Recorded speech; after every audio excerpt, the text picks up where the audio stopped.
Student, आज हम देखिए कक्षा 12 के 2017 का आंसर सॉल्व करेंगे। 2017 का पेपर है जिसका कोड है 375 RT। तो चलिए बिना समय गंवाए शुरू करते हैं। इसमें पहला प्रश्न है, अभिक्रिया H2 + Cl2 equal to 2HCl, hydrogen और क्लोरीन क्रिया करके 2 HCl बना रहे हैं। इसकी देखिए उत्पादन ऊष्मा, HCl की उत्पादन ऊष्मा पूछा है क्या होगी। तो डेल्टा H का उत्पादन ऊष्मा दिया हुआ है यहाँ पे -194 किलो जूल। डेल्टा H बराबर -194 किलो जूल। अब देखिए H2 और Cl2 क्रिया करके कितने बना रहे हैं, हाइड्रोजन और क्लोरीन के एक मोल आपस में क्रिया करके 2 मोल बना रहे हैं Cl का। इसलिए 194 में हम 2 से डिवाइड कर देंगे। तो जब 2 से डिवाइड कर देंगे तो कितना आएगा हमारा, 2 9 18, 1 बचा 2 7 14, कितना आ गया हमारा -97 किलो जूल। तो ऑप्शन हमारे पहला है +97, दूसरा है +194 किलो जूल, तीसरा ऑप्शन है -194 किलो जूल और चौथा ऑप्शन है -97 किलो जूल। तो चौथा ऑप्शन इसमें सही होगा, इसका फोर्थ -97 किलो जूल। तो 1 का था ये हमारा हो गया। अब बात करते हैं 1 का किसका वाष्प दाब न्यूनतम होगा। तो ये बेटा कंफर्म नहीं है, इसको आप देखिएगा। 1 का गा है, जब क्लोरोफॉर्म को सांद्र नाइट्रिक अम्ल के साथ अभिक्रिया कराते तो निम्न में से क्या पदार्थ बनता है। तो दिया है हमारा फर्स्ट ऑप्शन है CHCl3NO2, दूसरा ऑप्शन हमारा दिया हुआ है CNO2Cl3, तीसरा ऑप्शन हमारा है CHCl3 × HNO3, CHCl3 × HNO3 और चौथा ऑप्शन हमारा दिया गया है इसमें बहुविकल्पी में CHCl2 × NO2। तो इसमें हमारा ऑप्शन सही होगा ये दूसरा वाला CNO2Cl3। जब क्लोरोफॉर्म की CHCl3 की HNO3 से क्रिया होगी तो HNO3 को हम ऐसे भी लिख सकते हैं OHNO2। HNO3 में से एक O यहाँ पे ले आए हैं, तो ये देखिए H और OH ये दोनों मिलकर क्या बना देंगे, पानी, और H की जगह पे NO2 आ जाएगा। इसलिए हमारा विकल्प सेकंड सही होगा CNO2Cl3। अब चलते हैं अगले क्वेश्चन पर बिना समय गंवाए, तो आप रिवाइज करके आप देख लीजिएगा।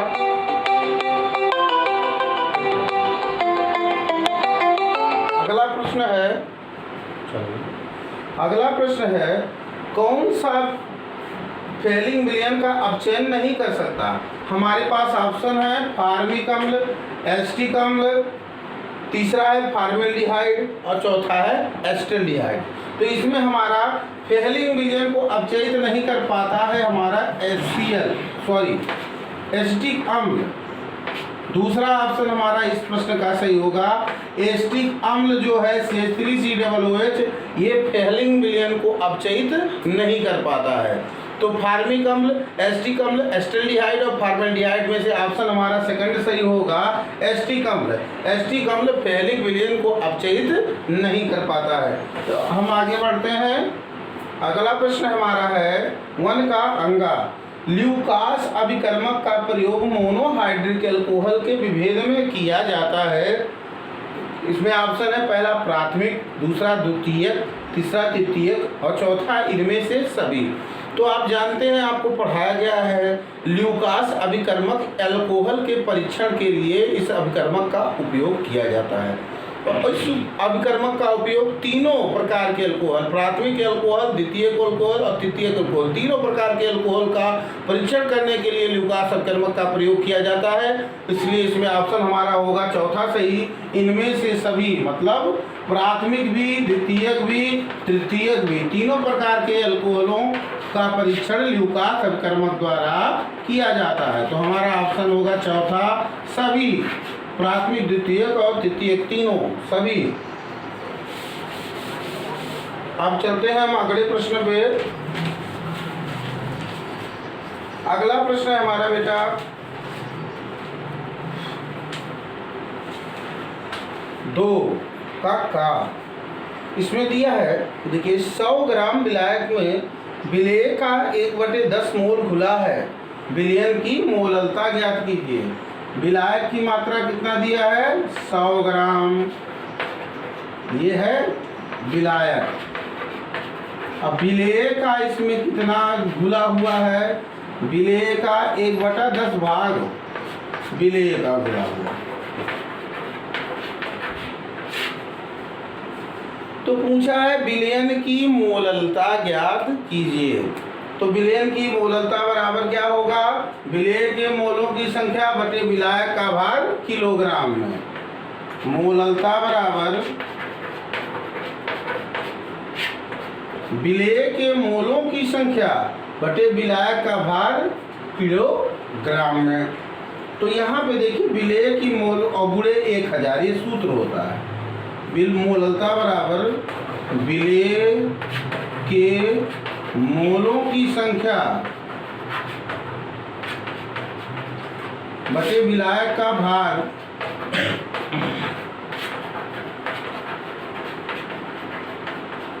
और गुणे कितना है? इन सबका गुणे होगा, यहाँ पे बगल में रखेंगे हम, यहाँ पे 1000, ये सूत्र है बेटा। तो हम सूत्र में मान रखते हैं मोललता ज्ञात करने के लिए। तो मोललता बराबर होगा विलेय के मोलों की संख्या क्या है? 1/10। अब विलायक का भार कितना दिया है? 100 ग्राम। इसका गुणे कितना होगा? 1000 होगा।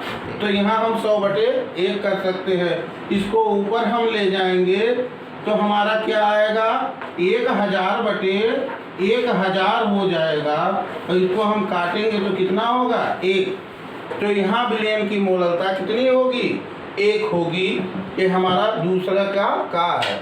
100 ग्राम विलायक में विलेय के 1/10 मोल घुला है, विलयन की मोललता ज्ञात कीजिए। तो विलयन की मोललता क्या होगी? 1। मोललता बराबर विलेय के मोलों की संख्या बटे विलायक का भार किलोग्राम में, ग्राम में सॉरी, गुणे 1000। तो इस हिसाब से कितना आएगा? मोललता 1 हो जाएगी। अब अगले प्रश्न पे हम चलते हैं। सेटजेफ नियम को उदाहरण सहित समझाइए।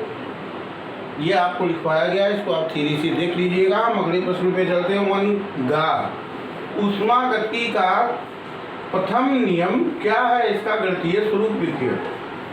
देखिए ऊष्मागतिकी के प्रथम नियम का गणितीय स्वरूप होगा डेल्टा E बराबर Q और प्लस W। और ऊष्मागतिकी का प्रथम नियम क्या है? जैसे द्रव्यमान संरक्षण का नियम है कि उस द्रव्य को ना उत्पन्न किया जा सकता और ना ही नष्ट, केवल इसको एक रूप से दूसरे रूप में बदला जा सकता है। उसी प्रकार ऊष्मागतिकी में ऊष्मा का प्रथम नियम जो है ऊष्मागतिकी का, वो है ऊष्मा को ना तो नष्ट किया जा सकता है और ना ही उत्पन्न, केवल इसका एक रूप से दूसरे रूप में परिवर्तन किया जा सकता है, क्योंकि ऊष्मा भी क्या है? एक प्रकार की ऊर्जा है। तो ऊष्मागतिकी का प्रथम नियम, ऊष्मा को ना तो नष्ट किया जा सकता है और ना ही उत्पन्न, उसको केवल एक रूप से दूसरे रूप में बदला जा सकता है। और इसका गणितीय रूप होगा डेल्टा E बराबर Q प्लस W। हम आशा करते हैं समझ गए होंगे आप। अब अगले क्वेश्चन पे हम चलते हैं। 3 का तो इसमें दिया है 27 डिग्री सी ताप पर डेसीमोलर यूरिया विलयन का परासरण दाब ज्ञात कीजिए। डेसीमोलर यूरिया का परासरण दाब ज्ञात करना है हमको। ऑस्मोटिक प्रेशर, परासरण दाब ज्ञात करें। तो अब हम इसको करते हैं। देखिए इसमें मान दिया है R बराबर गैस नियतांक का मान दिया है 0.082 लीटर प्रति वायुमंडल प्रति डिग्री मोल।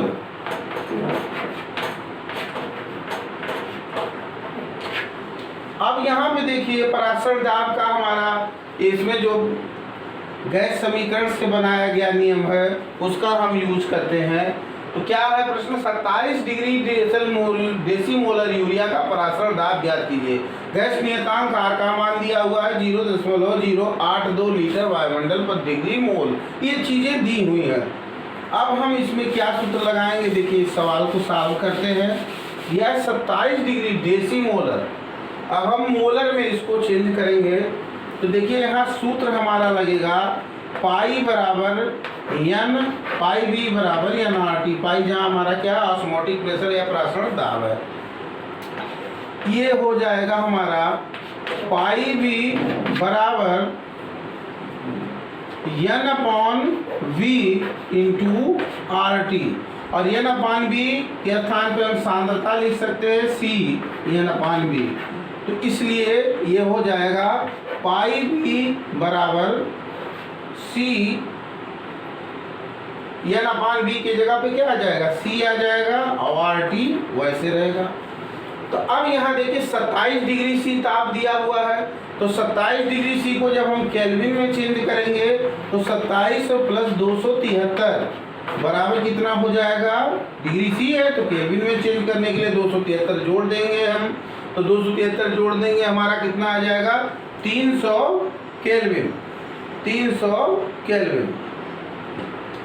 अब पाई बराबर पाई बी बराबर सी आर टी है, तो इसलिए पाई बराबर क्या हो जाएगा, इसका मान पाई ऑस्मोटिक प्रेशर है। अब इसमें हम मान रख देंगे तो हमको इसका मान मिल जाएगा। इसको हम यहाँ क्या किए हैं, v को सॉरी पाई बराबर सी आर टी है, क्योंकि यहाँ v को हम नीचे लाए हैं तब पाई बराबर N B upon R T हुआ है। तो पाई बराबर सी आर टी में मान रख देंगे। तो टेम्परेचर का मान हमको 300 केल्विन मिल गया। आर का मान दिया है 0.082 वायुमंडल प्रति लीटर, और सी कंसंट्रेशन हमारा कितना है, एन अपॉन वी है। तो कंसंट्रेशन हमारा ये देखिए डेसीमोलर, सांद्रता क्या है, डेसीमोलर दिया हुआ है बेटा। तो डेसीमोलर में हम देखिए क्या करते हैं, 1 मोलर होगा, 1 मोलर में 100 सेंटीमोलर होंगे और 1000 क्या होगा, डेसीमोलर होगा। तो इस सेंटीमोलर को हम 0.1 लिख सकते हैं, और डेसीमोलर जब रहेगा तो 0.01 करेंगे, 1000 से भाग होगा, और सेंटीमोलर में 100 से हम भाग देंगे। 1 लीटर बराबर 100 सेंटीमीटर या 100 सेंटीलीटर, और कितना होगा, 1 सेंटीलीटर में कितने होते हैं, 10 डेसीलीटर होते हैं।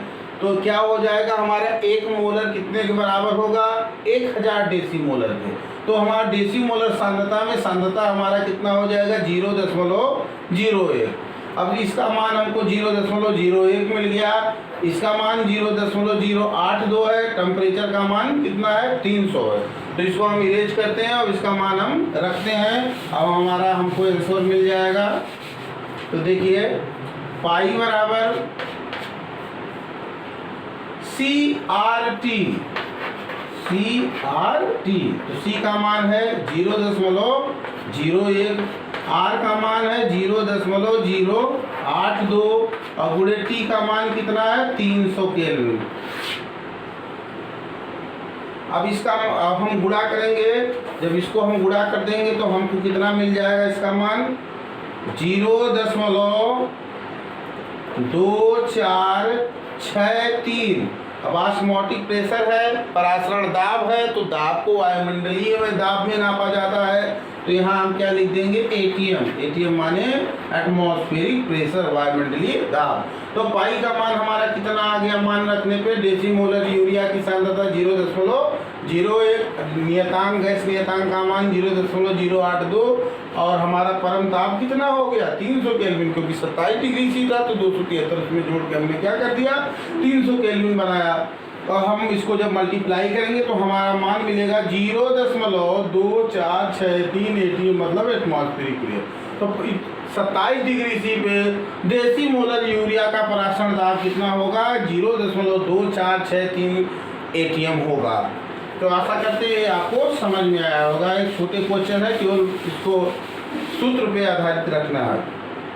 अगला प्रश्न हमारा 3 का गा है, नायलॉन 6 के निर्माण की विधि लिखी है। आपके सिलेबस में बहुलीकरण को हटा दिया गया है, इसको क्वेश्चन पेपर से निकाल दिया गया है। अब अगले प्रश्न पे हम चर्चा करते हैं। दिया है 4 का है। एक यौगिक के 4.18 ग्राम को 240 ग्राम जल में घोलने पर एक वायुमंडलीय दाब पर विलयन का क्वथनांक 100.65 डिग्री सी है। यौगिक विलय स्मॉल डब्ल्यू का मान कितना दिया हुआ है? 4.18 ग्राम। कैपिटल डब्ल्यू विलायक दिया हुआ है 240 ग्राम जल में घोला गया है, तो विलायक हमारा जल होगा, उसकी मात्रा क्या है? 240 ग्राम। आप जानते हैं विलयन में जिसकी मात्रा कम होती है वो विलेय होता है, और विलयन में जिसकी मात्रा अधिक होती है उसको क्या कहते हैं? हम विलायक कहते हैं। तो इसमें दिया है यौगिक के अनुभार की गणना कीजिए। विलयन का क्वथनांक 100.65 डिग्री सी है। विलयन का क्वथनांक जो हमको दिया है ये कितना दिया हुआ है? 100.65 डिग्री सी। अब यहाँ पे हम देखिए 100 ग्राम जल का आणविक उन्नयन स्थिरांक दिया है K बराबर 5.31। K बराबर 5.31। 100 ग्राम जल का आणविक उन्नयन स्थिरांक कैपिटल K बराबर 5.31 दिया है। हमको यौगिक का अणुभार ज्ञात करना है, तो यहाँ पे हम कौन सा सूत्र लगाएंगे? देखिए, अब हमको केबी पहले ज्ञात करना पड़ेगा, तो केबी से हम मान ज्ञात करेंगे। आणविक उन्नयन स्थिरांक के बराबर 5.31 दिया हुआ है, तो आणविक उन्नयन स्थिरांक के बराबर जो होता है, के बराबर होता है 10 गुणे केबी मोलर उन्नयन स्थिरांक। तो इसलिए जब हम इसका इसमें मान रखेंगे तो हमारा मान क्या आएगा? केबी बराबर क्या हो जाएगा? 10 नीचे चला जाएगा। केबी बराबर हो जाएगा हमारा K/10। तो K का मान कितना दिया हुआ है? 5.32/10। अब 5.32 में 10 से भाग देंगे तो हमारा क्या आ जाएगा? हम इसको देखिए इरेज कर रहे हैं, तो आ जाएगा हमारा केबी का मान। केबी बराबर 0.532। अब हमको केबी प्राप्त हो गया, विलायक और विलेय का द्रव्यमान प्राप्त है, और आणविक उन्नयन स्थिरांक से हमने क्या ज्ञात कर लिया? मोलर उन्नयन स्थिरांक केबी के मान को ज्ञात कर लिया। अब इन सभी मानों को हम सूत्र में रख देंगे, तो सूत्र हमारा क्या है? डेल्टा टीवी बराबर क्वथनांक में उन्नयन 1000 गुणे केबी गुणे स्मॉल डब्ल्यू बटे कैपिटल एम गुणे कैपिटल डब्ल्यू। तो जब हमको निकालना क्या है बेटा? मॉलिक्यूलर वेट, अणुभार। तो अणुभार को जब हम यहाँ लाएंगे तो डेल्टा टीवी यहाँ आ जाएगा, तो ये सूत्र हो जाएगा यम बराबर 1000 गुणे केबी गुणे स्मॉल डब्ल्यू बटे delta TV plus into capital W.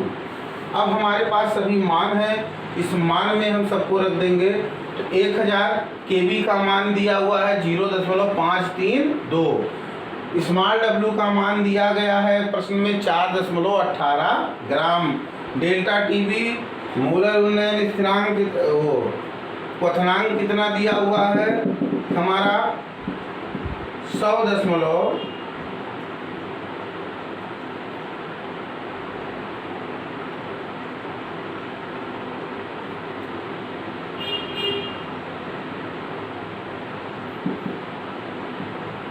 373.65।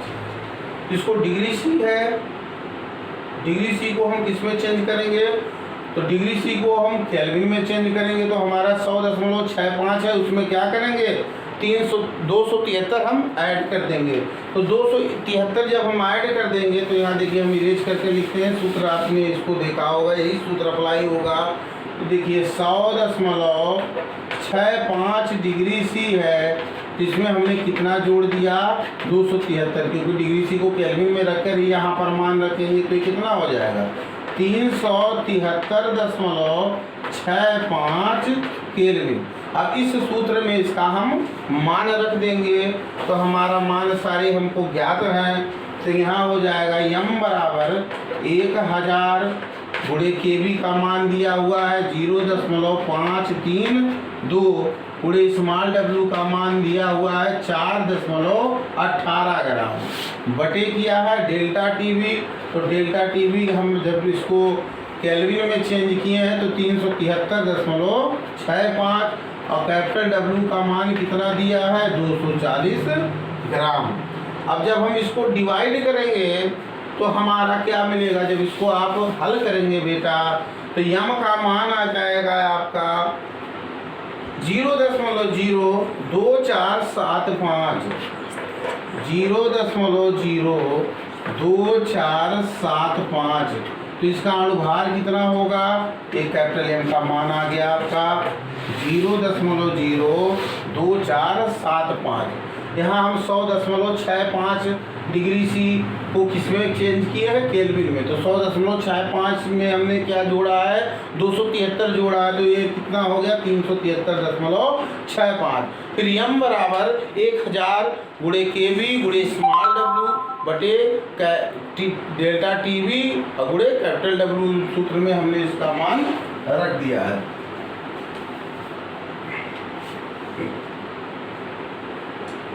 अब अगला है कि नहीं दो विटामिनों के नाम लिखिए, उनकी कमी से उत्पन्न होने वाले रोग। तो दो विटामिन है हमारे, vitamin A B C D E के बहुत विटामिन है।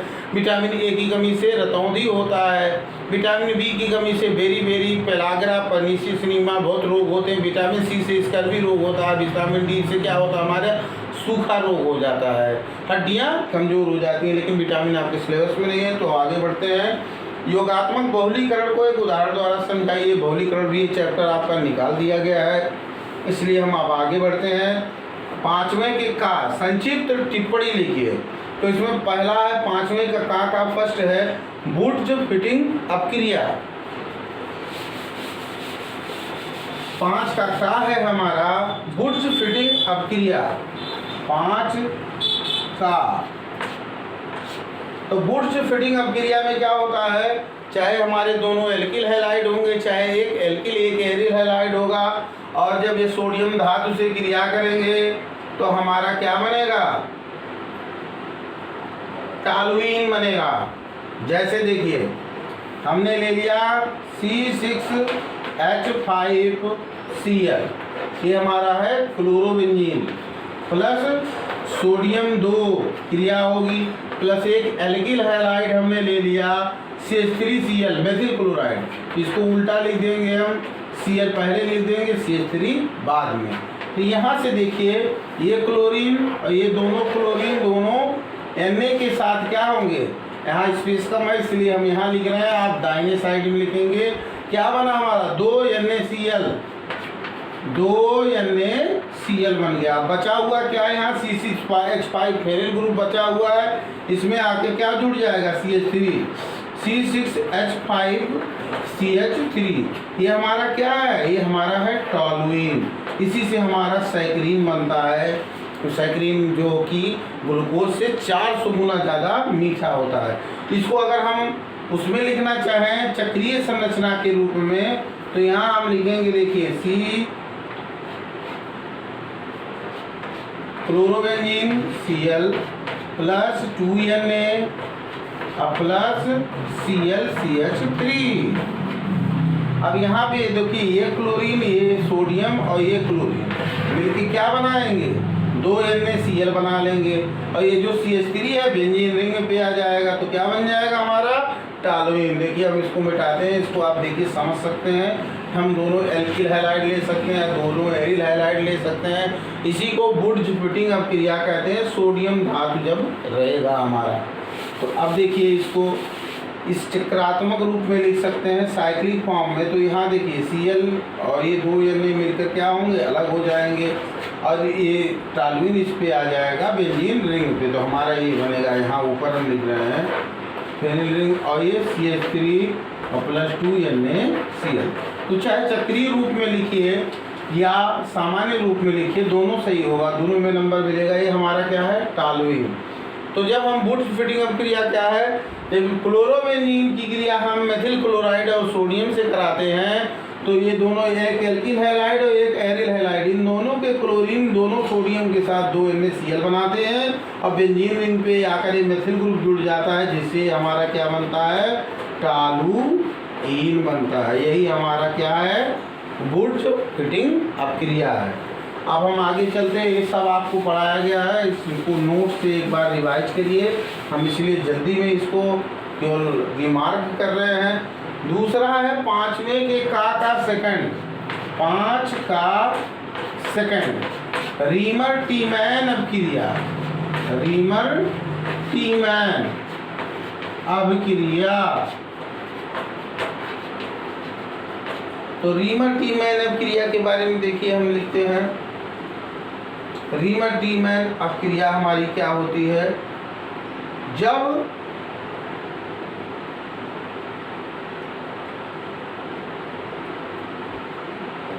फिनाल और क्लोरोफॉर्म NaOH से क्रिया करता है तो हमारा क्या बनता है, सैलिसिल एल्डिहाइड बनता है। यही रीमर टीमैन अभिक्रिया है। तो देखिए फिनाल हमने बनाया चक्रीय रूप, OH किससे क्रिया कर रहा है, क्लोरोफॉर्म से CHCl3 और प्लस NaOH से। तो NaOH के हम भी कितने अणु लेंगे, 3 लेंगे। तो यहाँ देखिए ये 3 क्लोरीन और NaOH के 3 सोडियम, ये आपस में मिलकर क्या बना लेंगे, 3 NaCl बनाएंगे और हमारा क्या बनेगा, और एल्डिहाइडिक ग्रुप आर्थो ग्रुप पे आ जाएगा फिनाल के। तो ये देखिए हमारा संरचना प्राप्त होगी, OH यहाँ पे आर्थो ग्रुप पे आ जाएगा CHO और प्लस 3 NaCl और प्लस क्या होगा 2H2O। आप साइड में लिखेंगे, बगल में यहाँ स्पेस कम होने के कारण हम ऐसा कर रहे हैं, यहाँ तीर लगा दिया गया है। तो जब फिनाल क्लोरोफॉर्म और NaOH से क्रिया करेगा तो हमारा बनेगा सैलिसिल एल्डिहाइड। क्या बनेगा, सैलिसिल एल्डिहाइड। 3 अणु बनेंगे NaCl के और 2 अणु बनेगा किसका, जल का। तो ये हमारा क्या हो गया, रीमर टीमैन अभिक्रिया। जब फिनाल क्लोरोफॉर्म और कास्टिक पोटाश या सोडियम हाइड्रोक्साइड से क्रिया करता है तो सैलिसिल एल्डिहाइड, NaCl और जल के अणु बनते हैं। तो हमारा 5 का सेकंड भी हो गया है, आपको ये लिखवाया गया है। अगर जो लोग नहीं लिखे हुए हैं कॉपी में तो उसको स्क्रीनशॉट ले लीजिए। अब आते हैं हम देखिए अगले प्रश्न में, टॉलिन अभिकर्मक क्या है, इसकी ग्लूकोज के साथ अभिक्रिया का समीकरण लिखिए। तो देखिए टॉलिन अभिकर्मक, सिल्वर ऑक्साइड को ही हम क्या कहते हैं, टॉलिन अभिकर्मक कहते हैं। सिल्वर ऑक्साइड को क्या कहते हैं, टॉलिन अभिकर्मक। Ag2O ये क्या है हमारा, ये हमारा सिल्वर ऑक्साइड है। तो जब ये ग्लूकोज से क्रिया करता है तो क्या होता है, ग्लूकोनिक अम्ल बनता है और रजत दर्पण बनता है, मतलब सिल्वर धातु मुक्त होती है। इसको हम समीकरण दिखाएंगे। ये देखिए ग्लूकोज क्या होता है, ग्लूकोज एक पॉलीहाइड्रॉक्सी एल्डिहाइड है, जबकि आप जानते हैं फ्रक्टोज क्या है, पॉलीहाइड्रॉक्सी कीटोन है।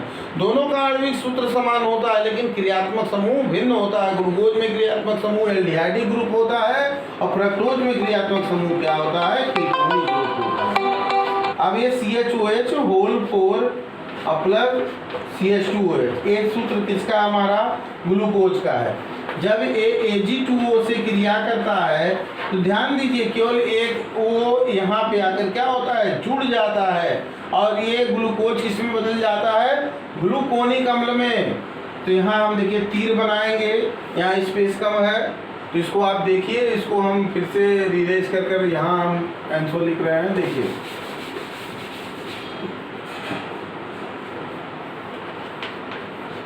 छोटा सा लिख दे रहे हैं CHOH होल 4, ये हमारा ग्लूकोज हो गया CH2OH। क्रिया किया रहा है किससे? Ag2O से। तो O यहाँ पे जुड़ जाएगा तो क्या हो जाएगा? C-OH, एक और बढ़ गया और CHOH का होल 4 हो गया और फिर क्या हो गया? CH2OH, एक और जुड़ गया। यहाँ केवल क्या बचे? 2 Ag प्लस यहाँ बगल में हम लिख देंगे, आज स्पेस नहीं है, 2 Ag। तो ये सिल्वर धातु मुक्त होती है, इसी को सिल्वर मिरर या रजत दर्पण कहते हैं। और एल्डिहाइड में एक ऑक्सीजन और जुड़ गया तो किसमें बदल गया है? कार्बोक्सिलिक में। यही हमारा क्या होता है? ग्लूकोनिक अम्ल। तो क्या होता है? टालेन अपकर्मक हमारा सिल्वर ऑक्साइड है और जब यह ग्लूकोज से क्रिया करता है तो एल्डिहाइड को किसमें? कार्बोक्सिलिक में बदल देता है और ग्लूकोज हमारा ग्लूकोनिक एसिड में चेंज हो जाता है। तो यहाँ CHOH होल 4, CH2OH यहाँ पूरे हुए रहेंगे, केवल CHO आपका किसमें बदल जाएगा? कार्बोक्सिलिक में। तो ये हो जाएगा हमारा ग्लूकोनिक एसिड या ग्लूकोनिक अम्ल।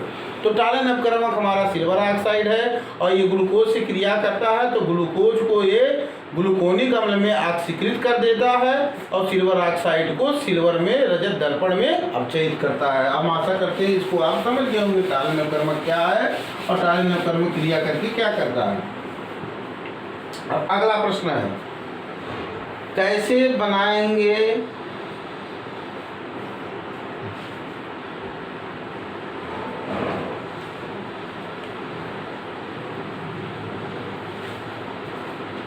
इसमें आगे चलते हैं।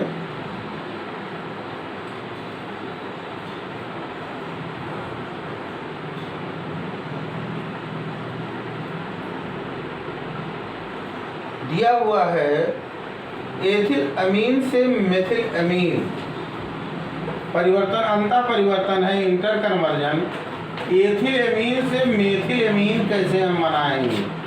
एथिल अमीन से मेथिल अमीन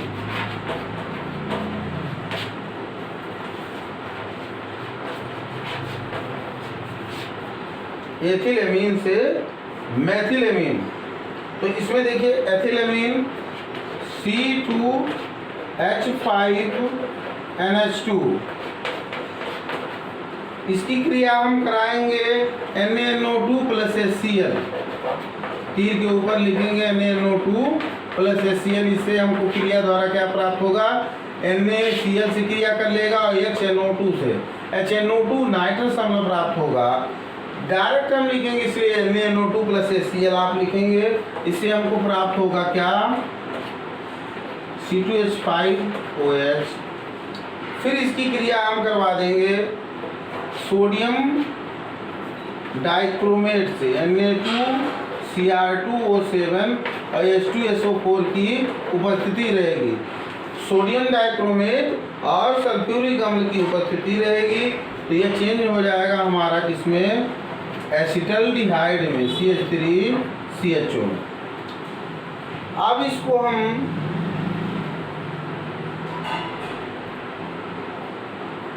ऑक्सीडाइज कराएंगे, इसका ऑक्सीकरण कर देंगे, इसमें ऑक्सीकरण ऑक्सीजन जुड़ जाएगा तो हमको प्राप्त हो जाएगा क्या? एस्टिक अम्ल CH3COOH। अब फिर इसकी क्रिया हम किससे करा देंगे? हाइड्रोजोइक अम्ल से N3H से। तो जब N3H से क्रिया करा देंगे H2SO4 की उपस्थिति में तो हमारा ये क्या बन जाएगा? ये हमारा हमको मेथिलेमीन प्राप्त हो जाएगा CH3NH2। इस प्रकार हमको एथिलेमीन से हमने क्या प्राप्त कर लिया? मेथिलेमीन प्राप्त किया।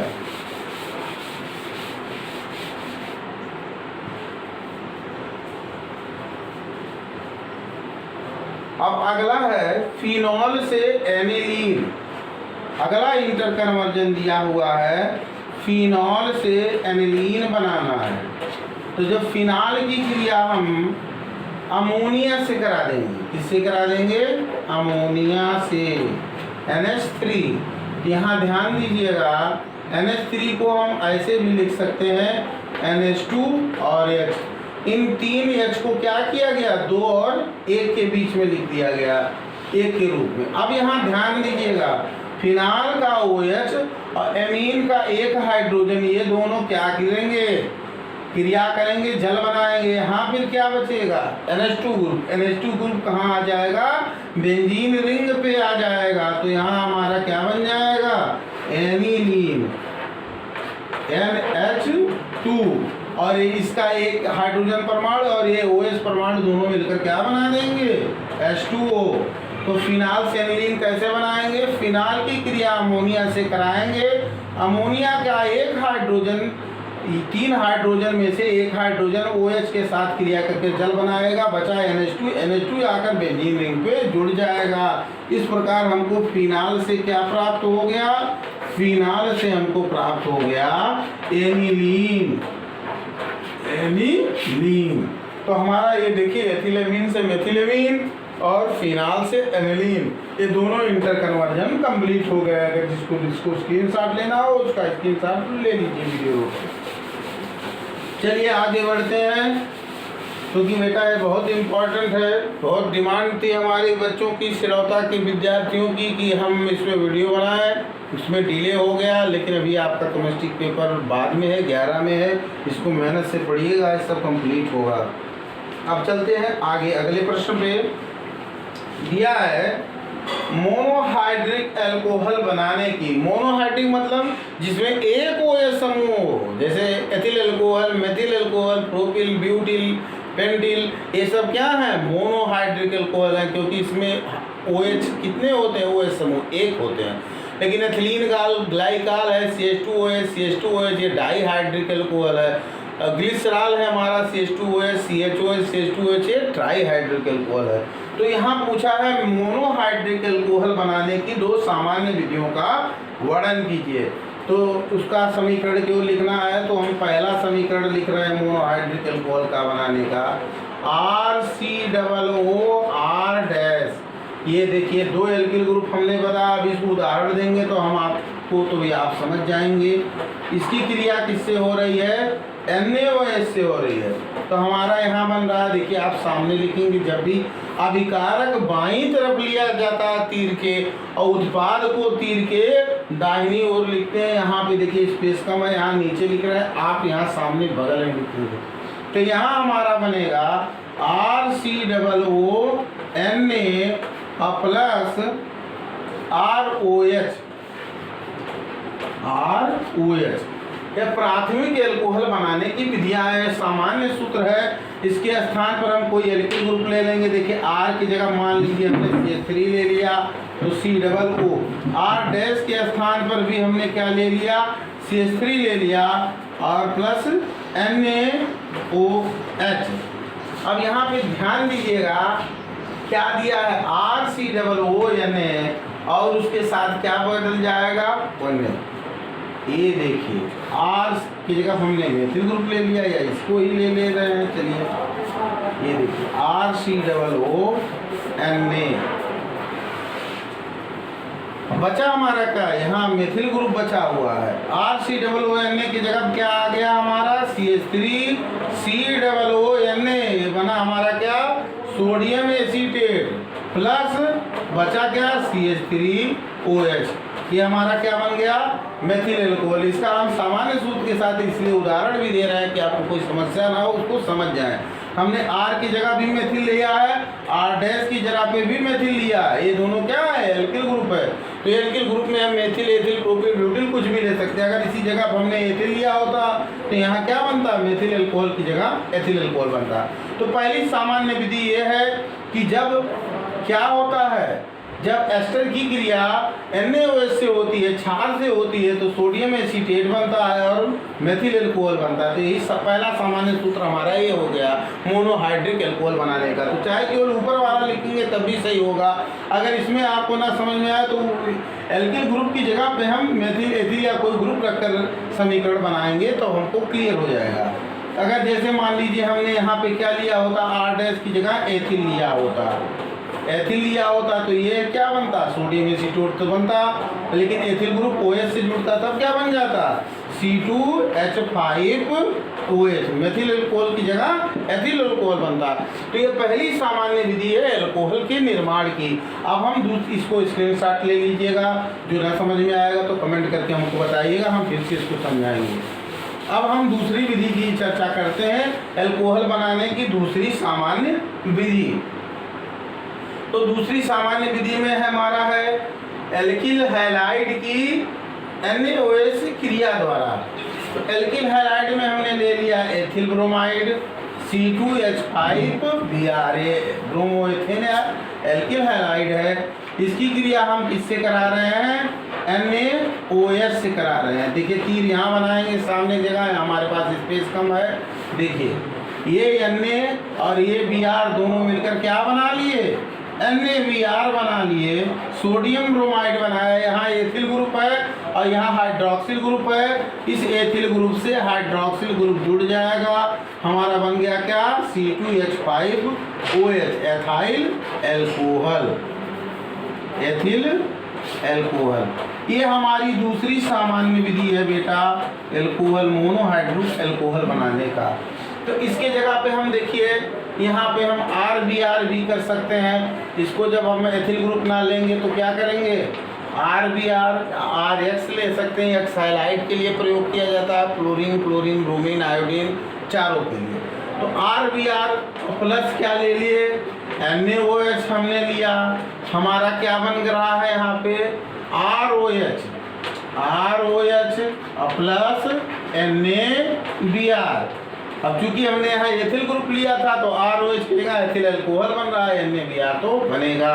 तो ये दूसरी सामान्य विधि है मोनोहाइड्रिक अल्कोहल के निर्माण की। तो हम आशा करते हैं आप इसको समझ गए होंगे। अगर बिल्कुल भी कंफ्यूजन हो बेटा तो उसको आप कमेंट करिए कमेंट बॉक्स में और बताइए।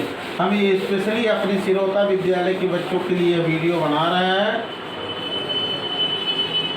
अब देखिए आगे चलते हैं हम अगले प्रश्न पर।